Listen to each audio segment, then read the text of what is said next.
महानगरपालिका निवडणुकांच्या पार्श्वभूमीवर आज महायुतीची महत्त्वाची पत्रकार परिषद पार पडली। वृंदावन लॉन का गाना इथं झालेल्या या पत्रकार परिषदेत महायुतीमधील तिन्ही पक्षांच्या उमेदवारांची नावं अद्याप जाहीर करण्यात आलेली नाहीत। मात्र ही नावं उद्यापर्यंत समोर येतील अशी माहिती देण्यात आली आहे।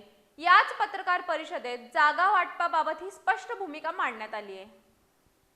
महानगरपालिका निवडणुकांच्या अनुषंगानं महायुतीची आज वृंदावन लॉन का गाना इथं पत्रकार परिषद संपन्न झाली।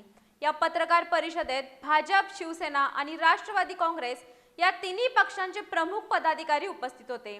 महायुतीतील उमेदवारांची नावे अद्याप गुलदस्त्यात ठेवण्यात आली असून ती उद्यापर्यंत जाहीर केली जातील असं स्पष्ट करण्यात आलंय।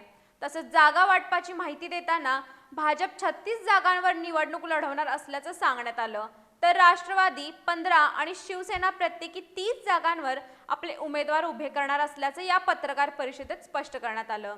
महानगरपालिका निवडणुकीसाठी महायुतीची तयारी अंतिम टप्प्यात असून उमेदवार घोषणेकडे सर्वांचं लक्ष लागलंय।